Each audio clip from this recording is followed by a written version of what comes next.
I'm Dick Williams, and I'm in the 80th Infantry Division, 318th Regiment, 3rd Army, Company I. First of all, we were with General Patton's 3rd Army in Alsace-Lorraine until the Battle of the Bulge. Then they pulled us up into Luxembourg, which our first objective was in Luxembourg for Edelbrook, and then from there we fought on up through and relieved the 101st Airborne Division in Bastogne, which they were glad to see us, of course.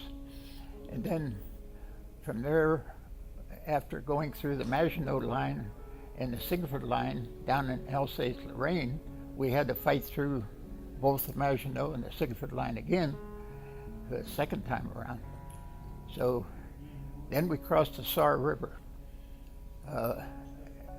on pontoon boats. The artillery put smokescreen shells in, but after about 3 or 4 pontoon boats got across, the wind picked up, started throwing, dispersing the smoke. So as we crossed, there's about 8 men in a pontoon boat, 4 on each side. You hold the rifle between your legs so you can paddle. And of course, when you have people that never paddled a boat before, with the swift stream coming down on the port side of the boat, I kept telling the ones on the left or port side to ease up, because we would turn around and be sitting ducks coming out of the smoke screen. Well, of course they were anxious to get across, as we all were. So you hold the rifle between your legs so you have both hands free to do your paddling. So when we got across, we hurried. Well, the bullets were raining into the water. You could see one hit my paddle. So when we got across, we jumped out of the boat quick. The sight of my rifle got caught on the pack in the fellow in front of me. He was sitting in the front of the boat. I said, "Aren't you getting out?"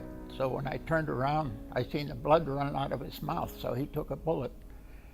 So I loosened my sight of my rifle from his pack and got up on the beach. Well, the officer in charge decided we can't get any more boats across.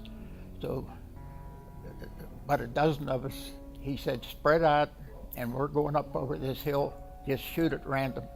So we did, and of course we kept our heads down in the foxhole of the Germans, and so we would tell them Rausch met them, and so they came out unarmed, and we just sent them back down to the river, let somebody else come across and get them.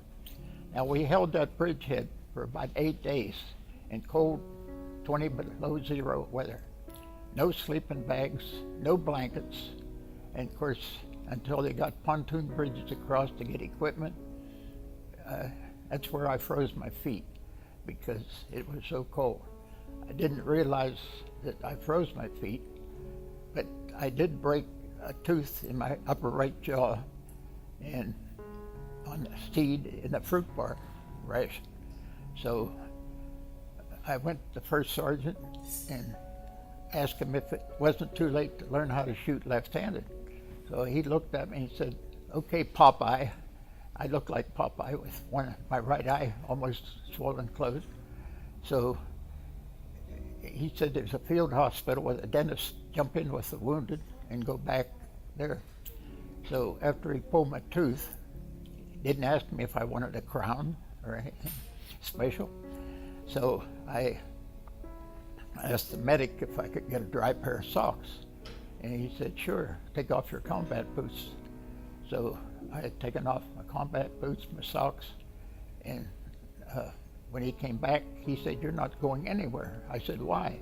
He said, your feet's been frozen." Of course, I didn't realize it because I was so numb, because as you would lay there at night, afraid to go to sleep, because if you go to sleep, you freeze to death, and